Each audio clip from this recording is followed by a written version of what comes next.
Hey guys, I do have a live stream coming out this Saturday with Bree covering our CanJam experience, but until then, I got a treat for you guys. This is the review panel Q&A that is moderated by Zach. Check out the questions that were asked, check out their answers, enjoy. Are better introducing. Does anyone not know these guys at all? Everyone knows these guys? Yeah. Well, introduce yourself. Say something about yourself, regardless, so we know a little something interesting that we don't know about you, real quick. Does this work? Hello, I am Crinacle. Most people know me for shoving things into my ears. What's something that people don't know about me? I don't know. My life is pretty public at this point, isn't it? Okay. Next.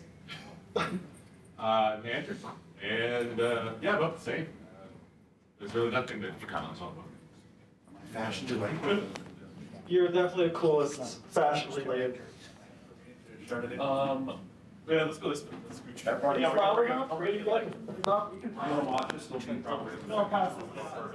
Oh wow, that's even better. You can hear me clearly now. I'm DMS. I'm trying to get something you guys don't know about me. I don't have a gallbladder. That's something that none of you probably don't know. No, I have a spleen still. I actually have a spleen that's 1 centimeter larger than it should be. So yeah, fine. Extra spleen. That's something you didn't know, right? If you do that, then are you my doctor? Make you center like very things. No, not at all. It's just a different. Clearly it doesn't. Hi, I'm Cameron, aka GoldenSound. When I was a couple weeks old, I was diagnosed as being British, and I struggled with that. Nice. Took weeks. Undescended testicle. My name is Steve. I'm Z Reviews, Zeos Pantera. I also run the Eater Fetish channel and the Z Unboxing channel, the Z Cooks channel, and the Hi-Fi Guys forums with you. Yep. Although we're not taking care of our baby. Probably We're going to take care of our baby at some point. But if you need a forum that's okay, it's okay. It's okay. You come to Hi-Fi Guys. So who are we handing this to? Zach, you the man? Yeah, I'm supposed to moderate, but I don't know. So I'll start you guys off with one question, and then you guys think of your questions, and I'll work my way around. If you guys don't ask enough questions, I'll just come and accost you with a microphone, and you can give me some thoughts or something.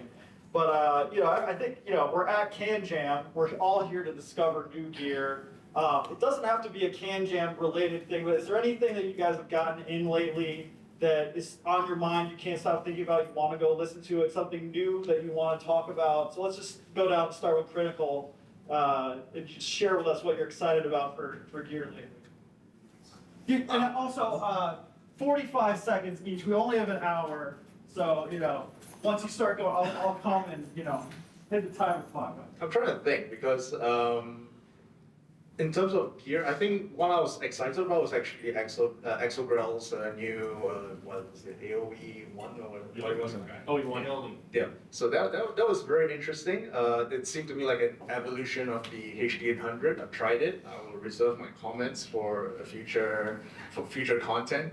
But yeah, that was something I was interested in, and I heard it, and it was okay. I would have said that I was most excited to get the High Senior Mega Fest in, but I was supposed to be on that loaner tour, that tour where it was going around, making the rounds, and then somebody decided to buy it, so Who would have done that? I didn't get a chance to. So scratch that one off the list. But I was pleasantly surprised, happy with the Cayin HA-3A. I heard it at the show, and I quite enjoyed it. So that's What was the first one? the High Senior Mega Fest. That's not actually what it's called. Can you say that slow? I don't It's an know. IM. I need to. Yeah, I'll let DMS know. So the thing I'm most excited about is the High Senior Mega Fest. It was on a review tour, and I said, "Can I buy this?" And they said, "Sure." And now he didn't get to try it. So there's the other half of that exact same story. It's an IM that I am extremely excited about. I cannot stop listening to it. Yesterday after the show, today after the show, just listening to it nonstop. It's the only IM I've ever had where everything sounded like 100% completely natural, and I don't get a link mode resonance. Just when you put an IM in your ear, you're creating a room, right? Your ear canal becomes a room of a speaker, and your eardrum is essentially you. And every room has a mode. So at some point, there's going to be a resonance in your ear canal. It's the only item I've never had that resonance with be audible, which is chef's kiss. Love it. then he can try mine at some point.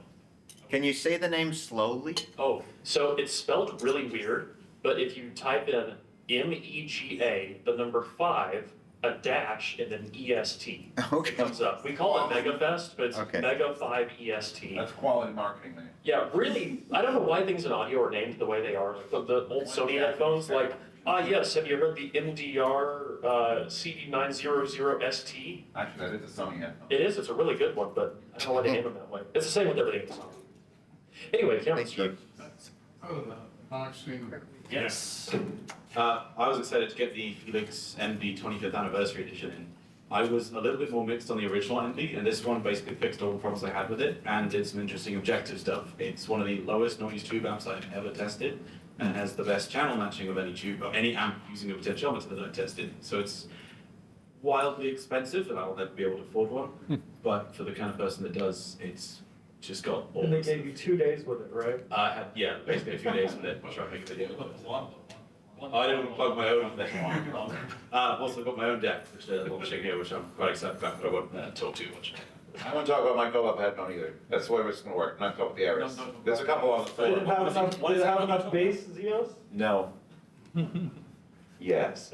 So the question was, what are we excited about? And that, you're talking about at the show or just in general in audio? Well, I know you guys are getting lots of new gear and that, being at the show, everybody's walking up to you every 5 minutes. They know you guys really well. So it can be anything in the last, month that has excited you, you want to get back to, you're All right. excited to do a review. This is probably recency bias, but I had a 330 with the new Audio-Technica $108,000 Oh, yeah.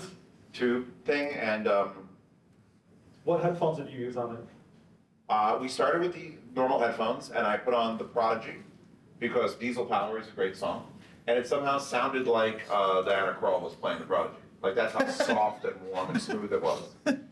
And then after a couple songs of that, we verified it was great. And then I put KPH 40 on it because costs, you gotta go KPH 40, and it's the best they've ever sounded.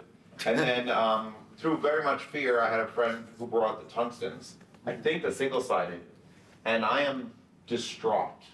I stood there almost crying to some Kevin Penkin. So whatever the hell that amplifier is doing is, if the amplifier's worth it, the headphones, you could probably get some DMFs. We need to get the 25th anniversary Felix next to it and have a shootout goal. I think a fight is what's worth it, but it's definitely an impressive thing, an impressive piece. So you want me to continue and then move over? Well, We can see if does anyone have a question yet, or should we just let Z keep going?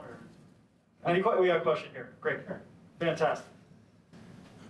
Just curious whether any of the panelists have listened to spatial audio on the Apple Vision Pro, and I want to get your thoughts generally on spatial audio. Do you view it as another passive fad like MQA, or do you think that it's got some traction?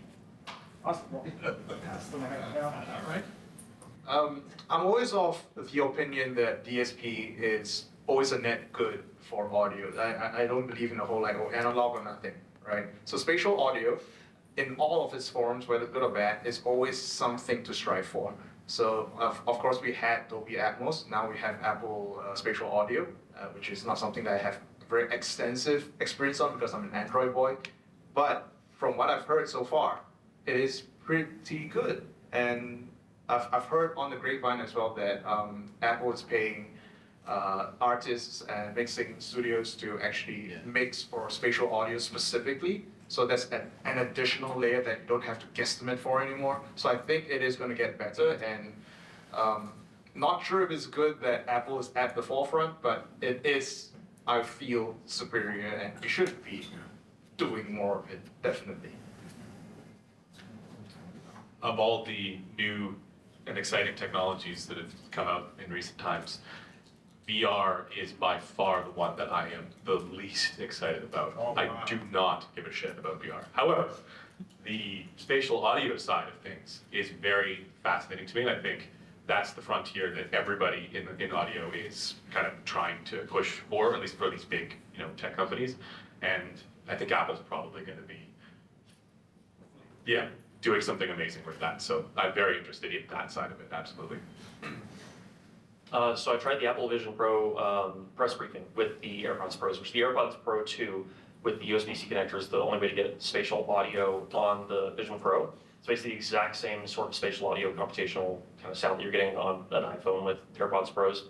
But it is actually really cool. I think that the compatibility with Atmos on it is sick. The big thing is a lot of people have varying experiences on it, and it seems to come down to what they're listening to. You know, a lot of people, when I hear them say that Atmos and spatial audio is amazing, they've heard a really, really good mix, something that's just done perfectly. And a lot of people I know who have said, wow, Atmos and spatial audio sucked, heard a really, really bad mix. And they show it to me, I'm like, wow, yeah, this doesn't sound good at all. So it's something that's so new that the quality still varies wildly. But when it's done right, you know, I've gone to a lot of the friends that said it sucked, and they'll listen to a really good recording, and I'm like, this is excellent, I'm in the room. It takes localization from in your head and puts it out of your head. But, yeah, literally. But it's still so much in its infancy that until we really start, because think about how long just regular studios were using 2-channel monitors. Like, that's been a long time, right? People have been using 2-channel monitors in studios for way longer than my lifetime, longer than double my lifetime. And it took, gosh, 40, 50 years of doing that before we got to where mixes are today. You know, they progressed so much and changed so much. We went through the loudness wars, and then things are going back down again. All this stuff through just 2-channel. So with that said, and with that in mind, how long that took, I think we're gonna have to go through a lot of that with spatial audio before it gets to be really, really uniform. But I see a lot of promise in it, and I do think that it is the future of audio, but we just have a long ways until it's the standard, rather than just the future. Just to be clear, you can get spatial audio on the Vision Pro itself if they're built-in speakers. The Yes. AirPods Pro 2 will, I guess, receive lossless audio from the Pro. Though my experience with spatial audio through connected headphones is still very different than through the pods that beam audio at you. Know whether it's as a result of head-related transfer processing, or it's just the fact that the audio is being aimed at you from maybe speakers rather than directly into your computer. I don't know. It very likely is, and I'll go on a short tangent here and I'll pass it to the next. There is an old headphone, it's very odd. It looks like 2 golf balls suspended in the air on either side of your head. The Sony PFR V1, yeah, and now it was a headset they made to go with a DVD player that was meant to be portable, that was a mobile home theater. And it had a similar effect. It wasn't spatial audio, but it gave this holographic image outside of your head. And it's another case where you're looking at a driver projecting sound of the ear. There is a lot to be said about a low acoustic impedance environment. So something where your ear is not very encapsulated. You get more consistent results from head to head. So like an HT100S is going to be more consistently measuring head to head than something that's totally closed back. And the same applies more so with something that is an open ear headphone. So it does have to do with the acoustic impedance, how it's interacting with your HRTF, and the same thing probably applies to spatial audio, since that's essentially a simulated HRTF average applied over your own. You have like antenna in front of you with the speakers on it. Yes. That's the future. Camera's good. My thoughts on spatial audio stuff are, well, it's an area that I'm very interested in. VR is something I'm quite enthusiastic about. On the original Kickstarter of the Oculus. The thing that people don't sort of tend to realize though is that one of the reasons VR audio, in fact the main reason why VR audio is so good in terms of spatial representation is it has head tracking. And that's something which you can't replicate usually with regular headphones unless you have that. There are some products like the AirPods Pro, the Odyssey Maxwell, which have head tracking capability. And so Dolby Atmos and stuff makes complete sense for those products. Dolby Atmos for a standard stereo headphone with no head tracking does not make sense. I think that there's some stuff you can do to improve spatial presentation. Some people like to crossfeed and stuff. I developed something actually for the DAC that we just released, which is designed to sort of enhance soundstage, but you just cannot do the same kind of things with a static stereo representation that you can do with head tracking. And it's the same with speakers. I mean, with Atmos, obviously, when you turn your head, the speakers are moving in relation to your head, and so you get all of those changes. So I think that actually for a lot of products, having Dolby Atmos implementation is kind of a bit of marketing fluff and doesn't make sense. There is no reason why you couldn't just have the exact same audio in a differently mixed or better mixed or whatever stereo track in binaural recordings, for instance. But my hope is that in future there will be more products, either just as part of the headphones or maybe as a sort of standalone processor thing that you can actually speak up on that. Okay, yeah, that will then allow you to actually take advantage of Dolby Atmos. Until that happens, I'm pretty skeptical on it. It's really cool tech though, it's just that you have to have the head tracking or else you are massively bottlenecked. So about head tracking. So we're all talking about Apple Vision and the newest modern thing. I can go back and say how I think the Valve Index headset is probably one of the. I haven't done the new Apple, but I know the Valve Index on its own. If you just played music through it to a point where you're locked, it's fantastic. And on to the saying you can't do head tracking with it. In 2016 or 17, a company named Wave NX or Waves MX made a Bluetooth tracker that you attach to any headphone. And I can tell you that a pair of Stax L700s with head tracking was probably one of the most incredible things ever, and I just couldn't sell it to anyone. It was like, hey, this, and everyone was looking at me like a person with 6 heads. And the problem was they had an app which you could put on your phone, so you could walk around, and then with your headphones, then if you turned, the music would stay focused and then slowly sort of catch up to you, which I thought was really interesting, but not like groundbreaking. Then the PC app for the Waves NX would do exactly what you're talking about, where like if I play on the Doors, everyone who listens to the Doors knows that they are usually hard left channel for like piano and hard right channel for singing, and you could just sit there and turn, and they would then become right in front of you. Like you wouldn't have a visual aspect, you would just hear the music, and you could stand up and turn around, and they'd be behind you. And this was with any headphone you wanted. That technology, the Waves thing, they had a post a couple years ago about pairing up with Odyssey. So they're the reason why the Maxwells and all those things that have the tracking have it. They just done a much better implementation than the Waves standalone unit was doing. So do I think there's a future for it? 100%. It was a little $50 thing that just has an accelerometer in it and a AAA battery.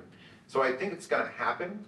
I don't think true audiophiles will ever get into it. Because I've always found if you try to force stereo, pure stereo, into some environment like that, it's gonna always give it a room acoustic, and it's gonna sound, okay, well now it sounds like you listen to speakers. But usually speakers in an untreated room, usually speakers with a little more boom. You know, it's fun, but I think for purity's sake, a lot of people are gonna sit very still, very expensive headphones, or very expensive speakers and not move at all. But for fun, and that's like 80% of my life, I would absolutely enjoy the hell out of it. Can I add one thing? One thing to add, and this came to mind when Cameron mentioned binaural recording.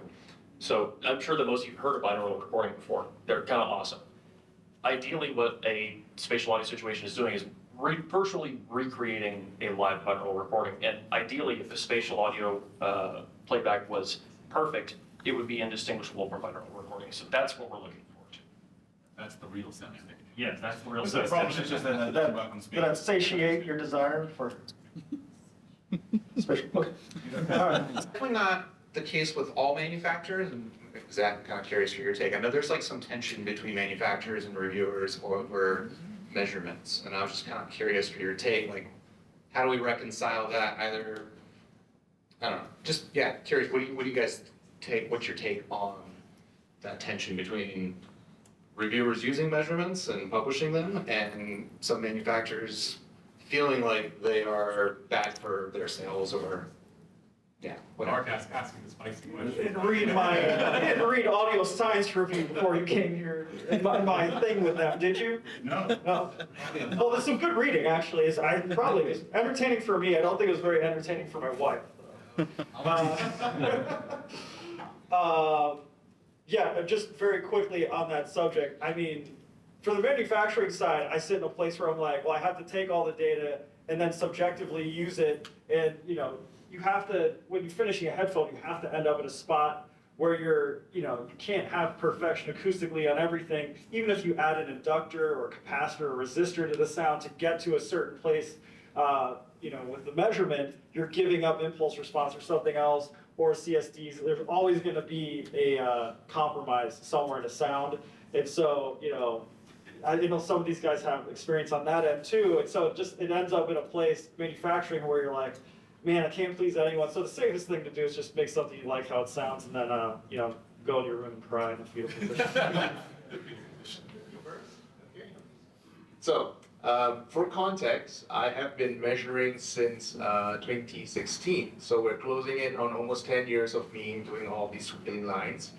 And it has been my goal to have more transparency within the industry. How that is being done, one of which would be to publish more measurements. Now, I don't think that there is the onus of publishing measurements should be on the manufacturer.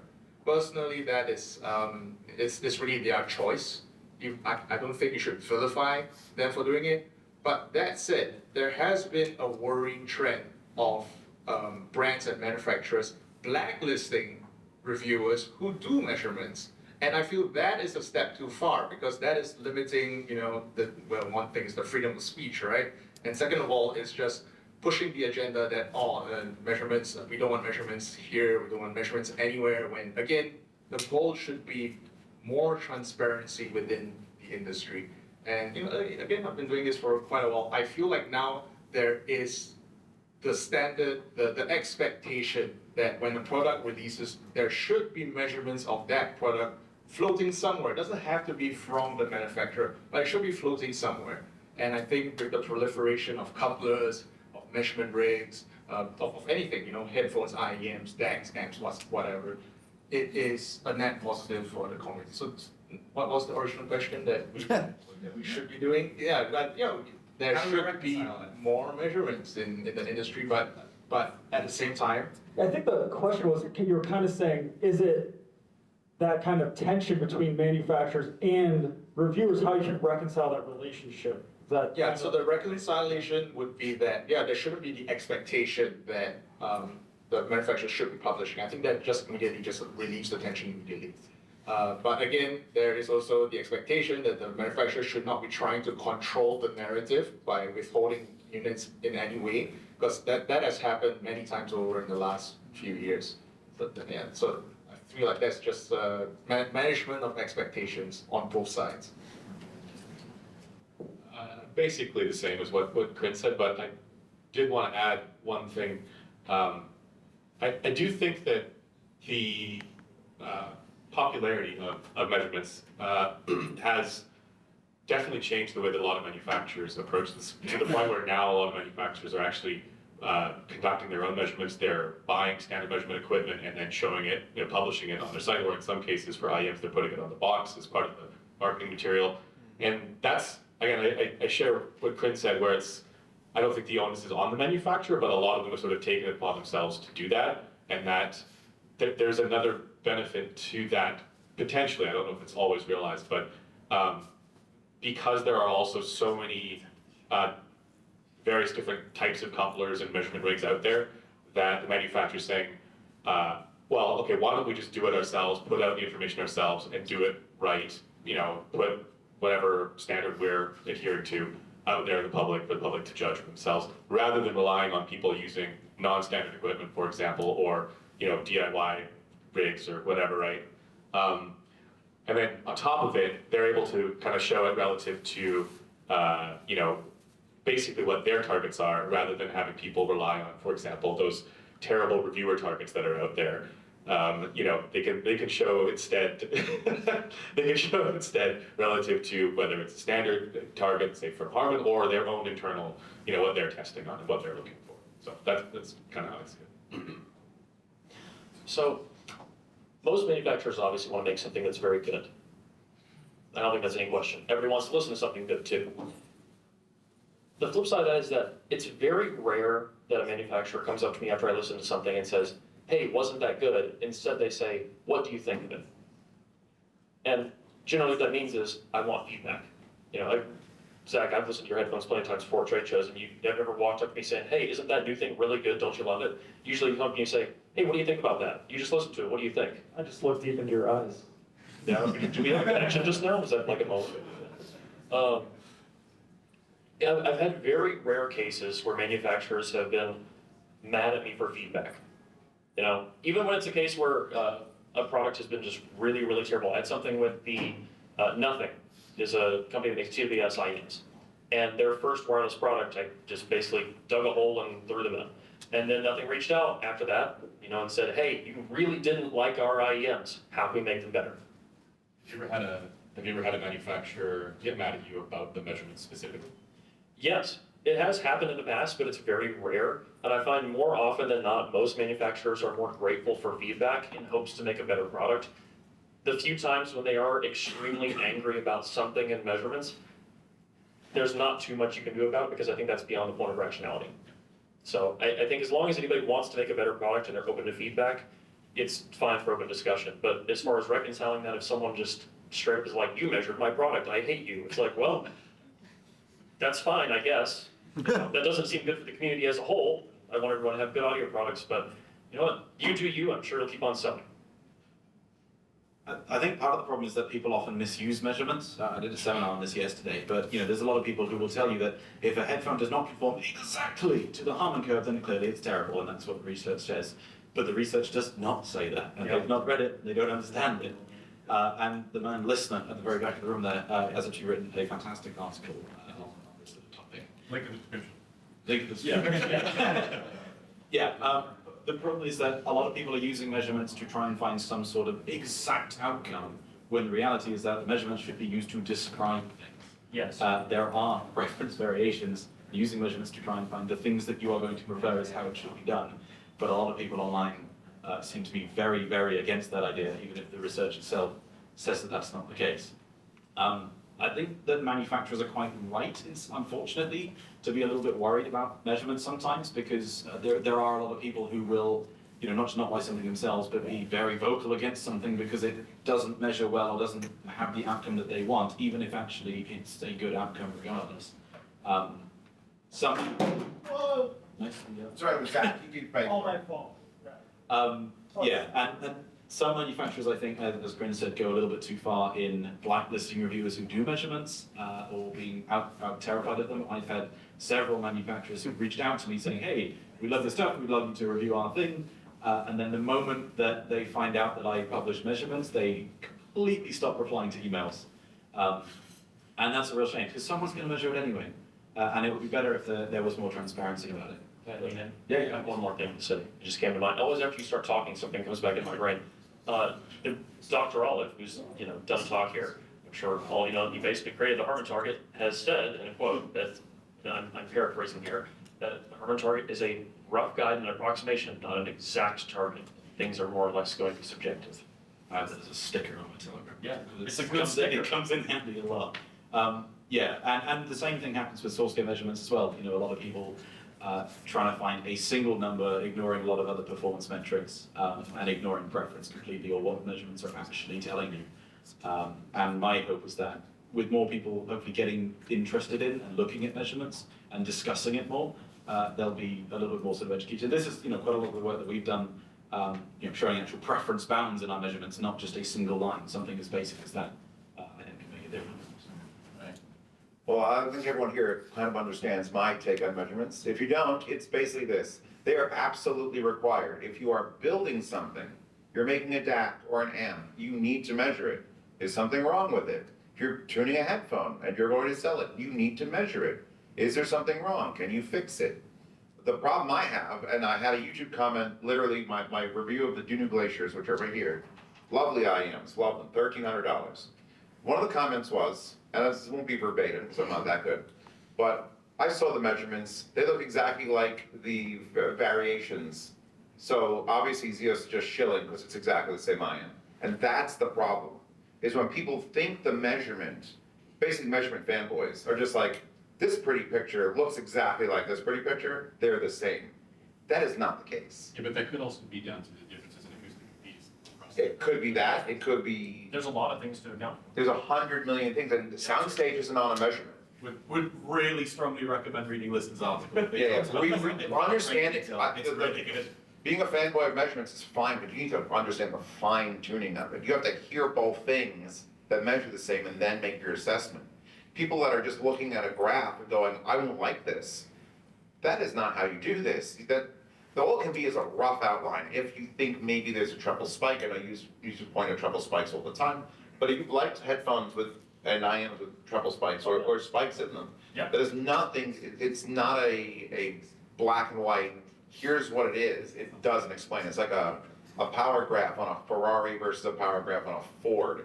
Like, they might look the same, but one is not gonna handle the same as the other.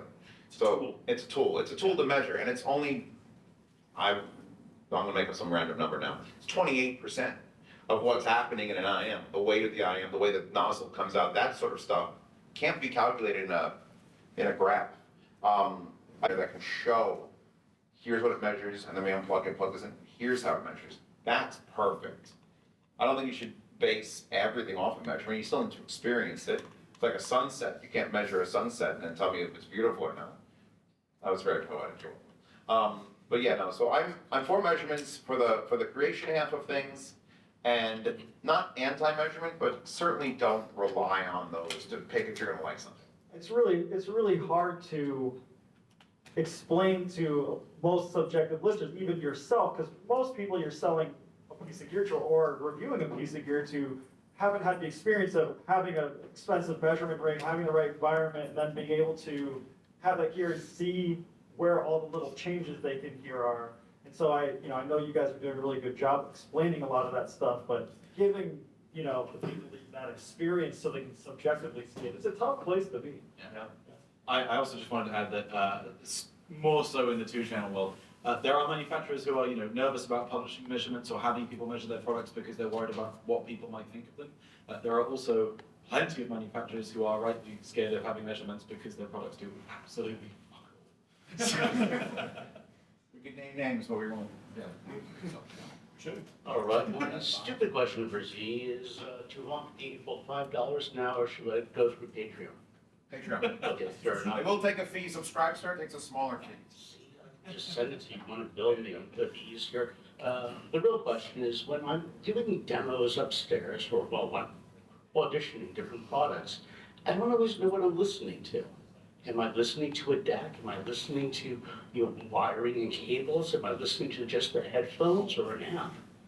And, I think that's pretty much it. I'll just start and you can pass. How can you figure out when you're listening to a new system what you're hearing, and how can you break that down? There's a pretty easy answer to that, and I'll see if anyone else wants to chime in on this, is bring your own stuff. There's a reason the Cascade Gauge 40 are here. It's because I know these. I know them. I know the wire they've on. I've used them for months. And I also have a source. When you come to these shows, you need something to listen to that you know, and then a source to listen to on that you know, to cut out all the variation. We're using a Denafrix DAC.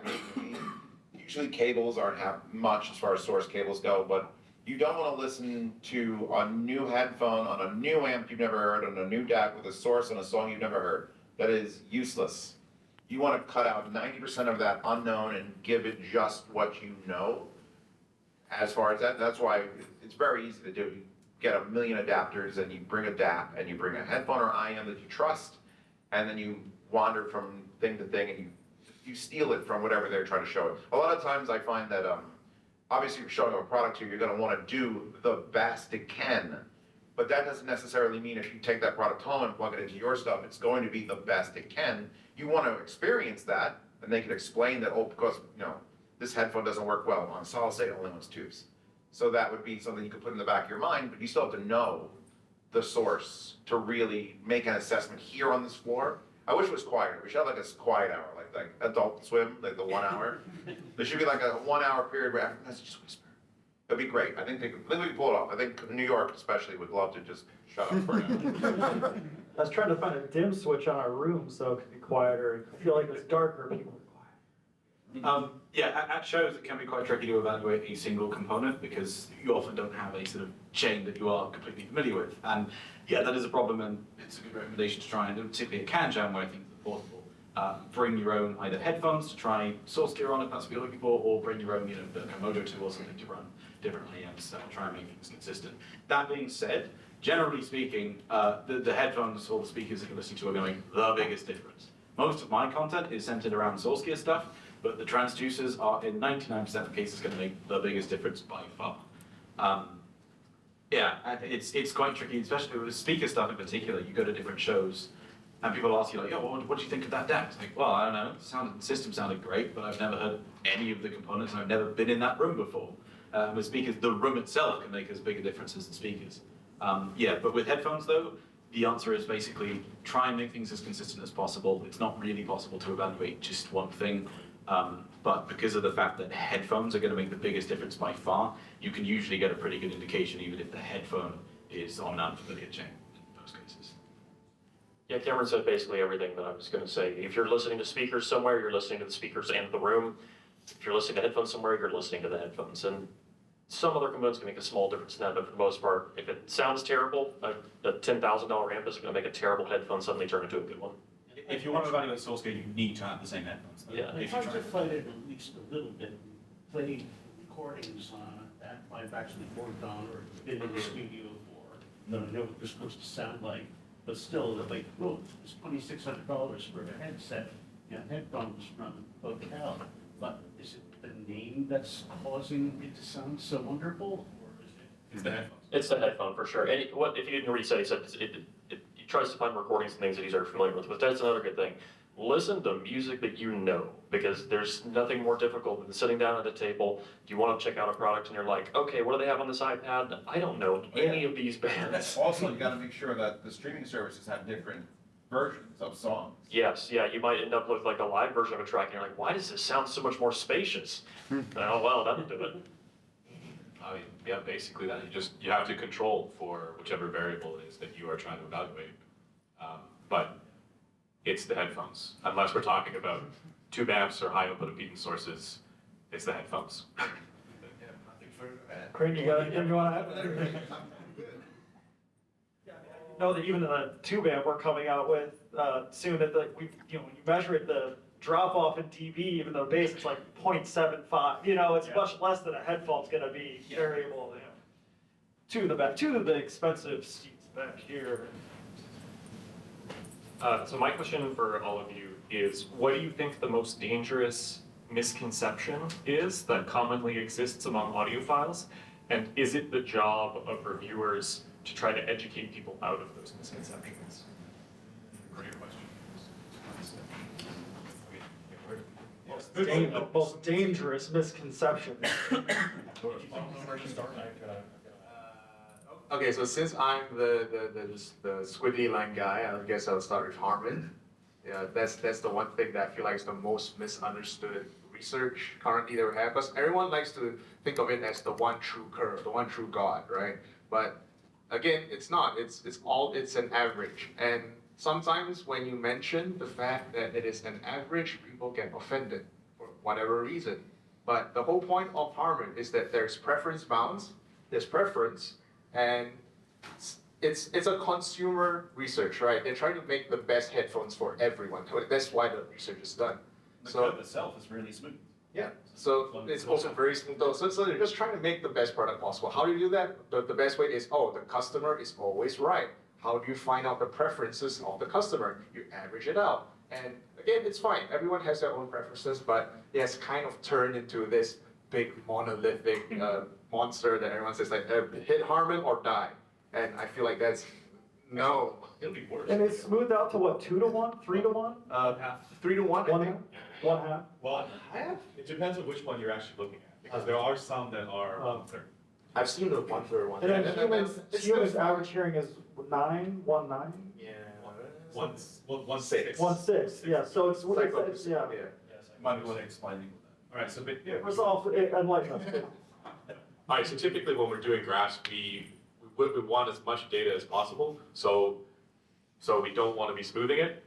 If you smooth it, it means that basically a lot of those features, the peaks and dips and whatever else, it goes away. But the problem is that if you don't do any smoothing, it can actually be difficult to read the graph. And the other side of it is that human hearing doesn't, we don't hear things that way. We don't hear things completely unsmooth either. So there is a bit of a debate about should things be smoothed or should things not be smoothed? And generally, I don't know if you agree, but typically most measurement folks would say we want to show all the information, but we want to make sure that it's readable. At the same time, the targets that commonly get used from Harman are smooth to 1/3 or 1/2 octave, which means that they are significantly smooth, which makes sense for the type of research that they're doing because they're aiming at a broader kind of average. And this is also one of the reasons why we would typically say that it's great to evaluate headphones relative to Harman target, but headphones shouldn't necessarily be tuned to match it, or neither should they necessarily be EQ'd to match it either. And that's because there are actually bound to be, if you look at the head-related transfer function, so basically like the human anatomy transfer function of the human ear, there are all kinds of different fine-grained features, peaks and dips and things like that. So ideally, you would want to not overcorrect for those things that actually exist naturally anyways. But given Harman's project, it makes sense to smooth it to 1/3 or 1/2. So that's why it's good as an evaluative tool, not necessarily as a fine-grained tuning tool. The problem isn't the tool, it's that people misunderstand. It's the analysis. Yeah, it's the analysis of the tool. I did have. Any other misconceptions? Yeah. Let's move away. Yeah. So I had another. There was I don't know if this is the biggest misconception, but it's maybe one that is. It's maybe not talked about enough, but people will regularly, when there's a disagreement about how something is heard or whether something is preferred, the answer that people often walk away with to solve that problem is, well, we all just have different ears and we have different hearing, and therefore it's all just this big relative thing. But if you look at again the ear transfer functions and how it's measured at the eardrum. There are trends and there are similarities. And so I would say that even though, people do have different preferences, and as we know from that research, from the preference research, there are different preference groups that have been established. At the very least, it is probably good if manufacturers try to tune headphones with some sort of ear transfer function in mind, or generally try to aim for what the trend of ear transfer functions would be, just so that the sound that you get is going to be roughly human ear shaped for the response. That's, I think that, again, it's probably not the biggest misconception, but certainly the idea that you walk away from a conversation about, different preferences that you have is, well, I hear what I hear, you hear what you hear, and that we all hear differently and everything is okay. I think that's probably a misconception. I just want to know that my beanie's better than his beanie. It's true. It's not the same? Yeah. Something that I think is a dangerous misconception in audio now is the overestimation of competency. And that's that competency. So I think that all of you guys would agree that we basically live and breathe this stuff. You could say skill issue. Yeah, skill issue. I think you guys can all agree that we live and breathe this stuff, but there is still so much more we all have to learn. There's a certain point where people start to really learn about audio and learn about measurements and all this stuff, and they feel like they've unlocked this whole new level, and you have. But a lot of people will immediately assume they just know it all right then and there. And the truth is that a lot of people, even the ones who are doing all this research, the reason why we're doing this research is because there's so much more that we don't know yet. The other thing is that the individual experiences that we have are not necessarily universal. That's the other side to that coin. Yeah. So there's a ton of people that will make an assumption based off of some existing knowledge that may be incomplete, and you may not realize it until years later. I know that, I've been doing headphone reviews for probably about 7 years now, and I think that me 7 years ago was an idiot. I think that me 5 years ago was probably an idiot. And I hope 5 minutes ago, yeah, I hope that me in 5 years thinks that me now is an idiot. That would mean that I'm still making progress. But I think there's still always more to learn. And that's something that is not often enough understood, I think.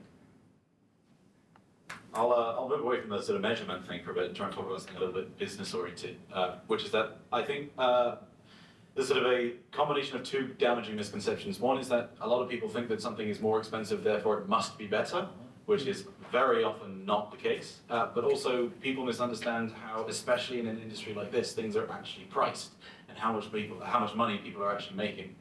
There's a lot of people that think that some of these companies are just making money hand over fist and don't understand how many costs there are and how few units, in some cases, these costs have to be amortized over.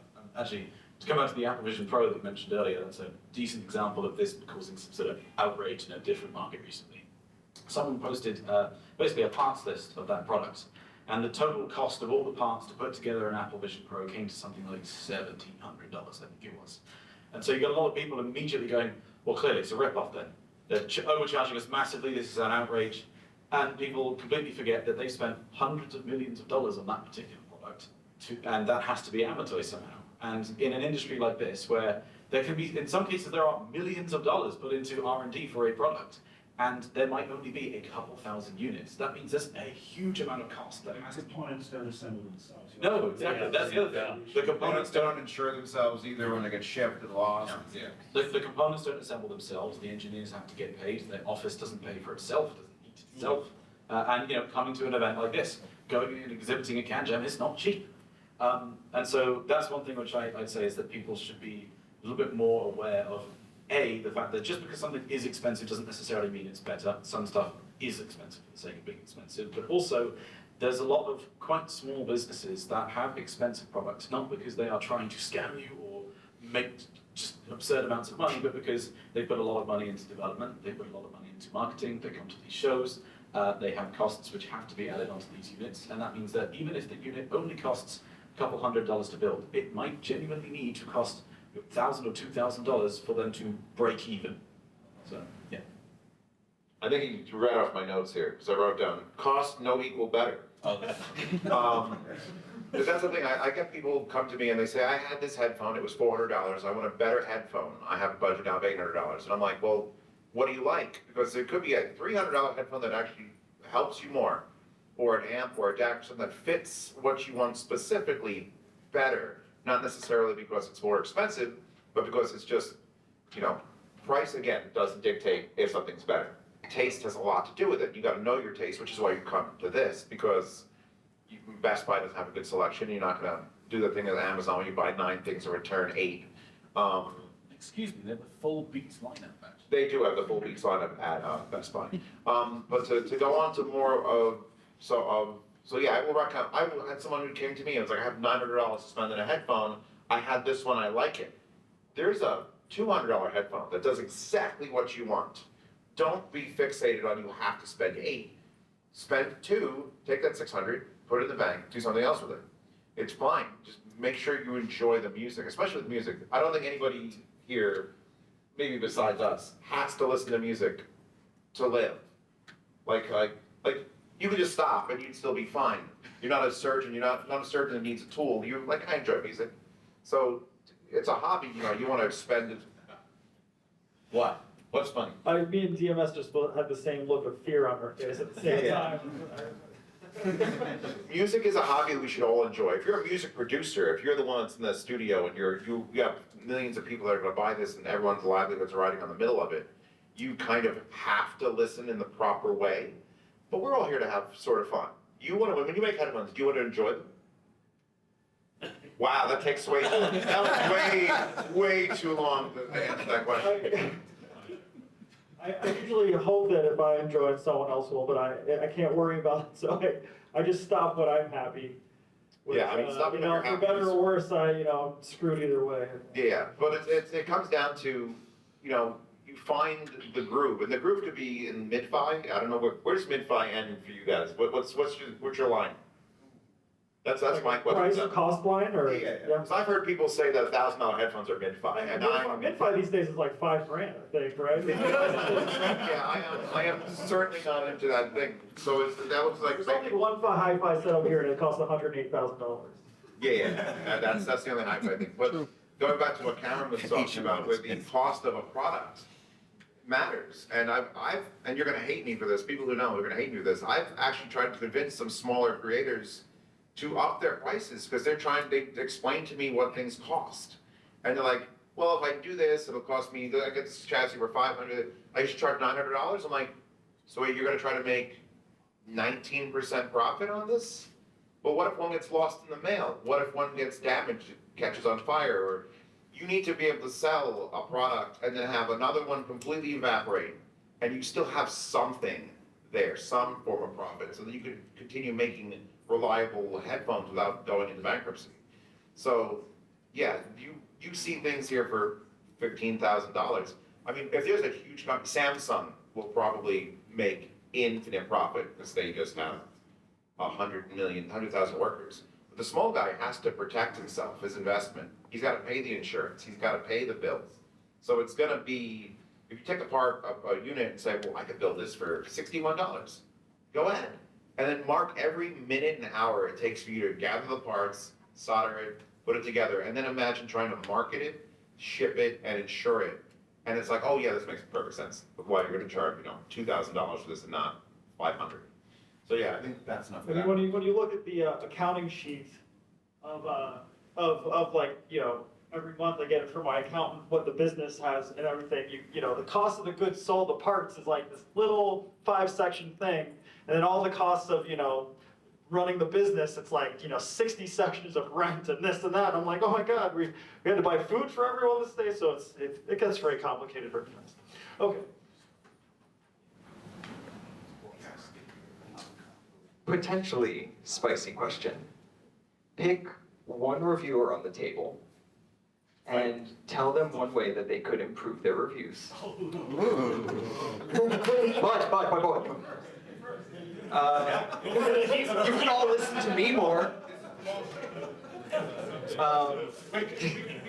Who's asking? Yeah, absolutely. But I'm not on the table. You'll have to say that afterwards. But there are restrictions. You can't come for Zeos' waifus, and you can't come for Cameron's Britishness. Bean! So saucy, so spicy.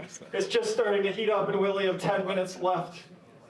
We'll keep it short. I'm still thinking. Who's first? Who is first? Oh. Oh, Mine's a bit of a softball, but Zeos, mine would just be basically having slightly shorter videos. I enjoy your videos. I very rarely have time to be able to watch like a nearly hour-long review. The IM reviews are all under 20 minutes. Does Zeos put chapter things in his video? I do. I'm obsessed with it. I watch myself in 2x. It's like watching a chipmunk version of me. Zeos, any rebuttal? No, I want to make it shorter, which is hard to do because I got so much to say. So I got to fix somebody? All right, well, here's the thing. I don't actually watch other reviewers. That's a thing. I do not. I don't want to get their opinions. I don't want to care about their style. I don't want to say, did you see what DMS new camera looks like in its color correction? I don't care. Although, he just won't shut up about it, so that's why I know it has it. Yeah, I don't, so I'm gonna throw a low ball. It's gonna be for DMS, because he actually, I have watched some of his videos. You seem way too excited for everything. So like, even if you hate something, like, I really hate this, or like, I really love this, or oh my God, like, just calm down. You want to see a sadder TMS? No, but the thing is, I think he's not a sad person, but you know what, you do a sad word review for me, and like, fuse us into one Yeah, person? do that. yeah. You guys can do it like every other word in a review.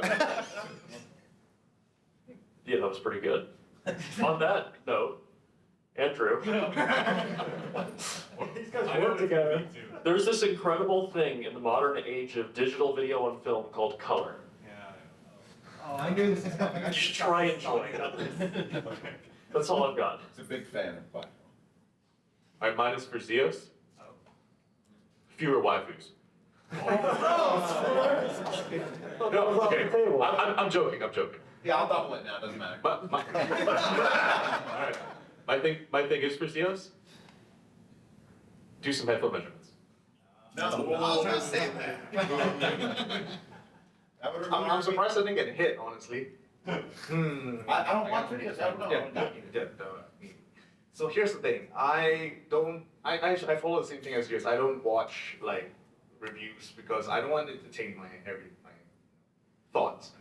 But if there's one thing that I can say is, no, actually I can't, because I want to say like, oh, like headphones.com to be more entertaining, but it's like, it's their style, that's their niche, right? That's all three of them. Yes. Rick found this. Like yours is entertaining, but then again, it's like we disagree, but disagreements are fine. So I want to roast him for disagreeing with me. So for me, it's a safe lowball answer is DMS. I hate the widescreen. Please don't do it.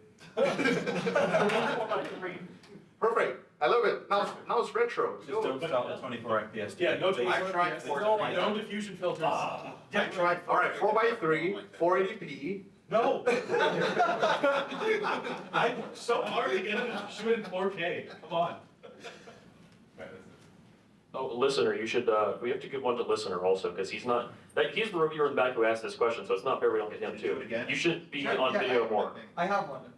It's for all of the people I work with, actually. Oh. Yeah, and this is something Joel brought up. Is it 24dB target? No, not at all. He likes very warm things. That's the background context, But My water. Joel brought this up yesterday, and it was a really insightful point. I think we do a lot of man talking to camera. We should show the product more, and it being used more, and it being measured more. That's a good point. He has a good I do point. everything but the measurement part. He's very good at showing the product. Actually, Zeos, I watched Zeos videos invented the and camera on forgot. face. That he did. I have my new camera. You can actually see it now. I switched to the DJI, so you can actually like here. So yeah, you can actually get to see it. I never wanted to be famous. Here, look at that. I was gonna say, you're just talking. I never wanted to be a YouTuber. I just wanted to give my opinion on the internet, which is a terrible idea. But yeah, no, I didn't want to be famous. I just don't want to show my face. I want to show the product. But it's hard when you're doing what you're doing, which is like, hi, I am Cameron. How do you introduce yourself? I know, Zeos, didn't we just like see your face on the internet like a couple months ago or something? May. Yeah, so- It's been a year. Zeos, yeah. We bullied him into it. It was just a matter so I can do these shows and not have to worry about it, and hopefully get some starstruck ladies out there, posse out there, maybe. Yeah, she's hiding behind all the audio files. What are we talking about now? Yeah, We're here for so lunch. Another question. We only have a few more minutes, I think. Yeah, we gotta go to You got a minute right there. I was curious, on your like personal time, like besides from like your reviewing time, like what IEM or headphone or possibly speakers get like the most listening time? Oh, yeah, that's a good one. Very easy to show stuff. Alright, I'm not gonna show my own product, but yeah, KH-120 750 subwoofer. I do have HD-800 specifically for Discord calls. I'm very privileged, I know. And IEMs outside, honestly, I use a lot of AirPods Pro 2s because it's just convenient. Sometimes with Galaxy Buds too, but if you're talking about wired IEMs, yes, my own product, not gonna show. Despite the fact that IEMs are objectively worse than over-ear headphones, as we know, as we all know, I know. They're also better. Despite that fact, I listen mostly to the Truth Ear headset, and it would be the High Senior MegaFest, and so it will probably be that once I'm able to get one. But that's it, basically. The High Senior MegaFest for my IEM, and then for my headphone. ZMF Barrett. Yeah. Oh, what? What? I was gonna say Atrium. Oh, sorry, Atrium. Yeah, no, maybe. This guy. He's like, do you want to say it at the same time? And he said that. I was like, fuck that. It's been a long weekend. Yeah, the ZMF Atrium is my like go-to every single day headphone that I put on. If it's not that, it's the HD6XX, but almost always Atrium. What about speakers? Speakers? I actually got rid of almost all. I had like a bajillion speakers, like Magnapans and all these other. I got rid of everything, and now I just use the JBL 306P Mark II, and I just corrected them to the room. They're like $300 for a set of speakers. That's all I need anymore. I'm very happy.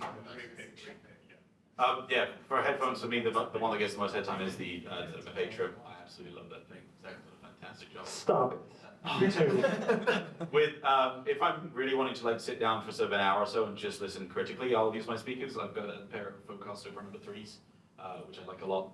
But yeah, for headphones, Atrium, and then if I'm listening to electronic stuff, I'll usually switch to an Abyss 1266 because it's wonky as hell, but just works. That bass. That bass. That bass. I'm staring at the floor because I have so many options, and usually if I'm just at home alone, I will not listen to headphones unless I'm doing mixing on my sound demos, which are still available, but they're private. So I'll have NDH-20s and Neumanns, and they're the most uncomfortable headphones you'll ever wear, but I trust them for doing the sound demos. Isn't it for you? Isn't it the SHP 9500?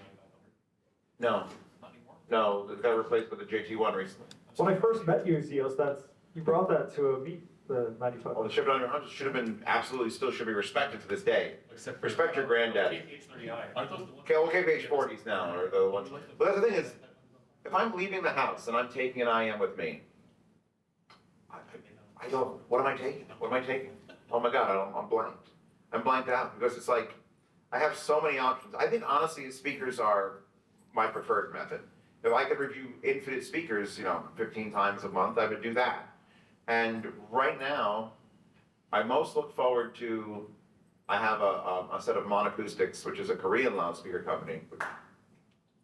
Nathan, Yes. you can tell the one other person in the room who's heard them. They're all aluminum and they're like $6,000. And like, I can't wait to sit in front of them because they don't exist. They have no flavor. There's zero. And you sit down and it's like, oh, music's playing. And then nothing else is happening. So I don't know, I was actually so looking forward to hearing them that I have to go back and redo the video, so don't worry about it. But I rushed through the Triangle Antal 40th anniversaries. The beautiful $5,000 speakers. I'm like, okay, these are fine. Back to these. So I'm a speaker guy, so I would probably be looking forward to hearing any numbers of speakers, more so than a headphone or even an IM. But if I'm out and about, it's kind of hard to carry giant speakers around and play them. So, God, what the hell is IM? Screw it, I'm gonna print myself JoJo's. Love my JoJo's. That bass. Anything you guys want to finish with? Anything you guys didn't say you want to say? Who wants to finish each other off? Jesus Christ. I had to. Zeos will finish on. All right, so I guess best show or most surprising show, I'll just pass it down. I like the FIO K19. That thing was sweet. Did you see it? Was it a? It's a DAC amp, but Is it a bigger one? it's a tall one, and it's marketed for like studio. It's like a cube thing? No, not the cube. It's a skinny like book, but it has a separate USB port to do DSP for the whole hardware. FIO K19. Yeah. All right. 8 watts a channel. Wow. You need one in your room. GoldenSound, any other products to mention? The Orbis Acoustics. Oh god, I can't. Sierra, that's the one. Orbis Acoustic Sierra. Yeah, it's going to be under $1,000. He's achieved the tuning using a combination of the actual physical stuff and a passive filter, and he does a really good job. Cool. I like that a lot. DMS? High Senior Omega 5 EST. No, okay. We ended up right where we started. I will say though, I brought that with me, it wasn't actually at the show. But something at the show I really enjoyed, Juan, that was really good. His DAC, because he's not gonna plug himself, his DAC is great. And your Boca Open, I actually really like that. A sub $1,000 ZMF makes me very happy. Not available. Maybe one day. All right, I'm gonna say it. My favorite thing that I heard at the show is the Dusk. Yeah. Why not?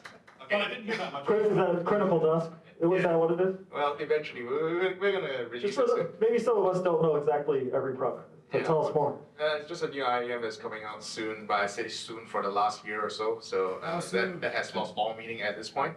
But yeah, very soon, but not the show. Anyways, I want to talk about. I can explain why. Sure. It doesn't have a massive peak at 6K like most other IEMs do. Yeah. Okay, but for my favorite on the show, I think it's just more of a concept that I was introduced to just now was 3D printed headphones. So from Hedamame as well as the other guy that I can't remember. Yes, you have a yeah. Sorry, who's on? Capra Audio. Capra Audio. All right, shout out to Capra Audio. So like that is interesting. It's like you can finally build your own headphones. So you have a schematic for that, and if you have a 3D printer, you can just have at it. And that's to me It's a DIY project? Yeah, but it's like a proper one where it's like you don't have to pay for CNC wood or injection molded plastic. Those bamboo printers are great. You can get those. Everything done, perfect. Yeah. So to me, it's like that's a very interesting thing that has been teased to me for quite a while, but I haven't actually tried until now. And now that I've tried it, it's like this is legit. Like wow. Which ones did you try? Which one? The Hedamame, both of them, as well as the Capra ones that I thought was slightly too basic, but I saw the potential. That was like, okay, like that could be really good. No, they were using the coaxial ring radiators. Yeah. So that was very interesting as well. I didn't know you could buy something like that off of AliExpress. Yeah, but soon I'd like to try the Omega as well. So show that to me. Yeah. All right, well, thank you everyone for coming. These guys were great, answered a lot of questions, put a lot of heat.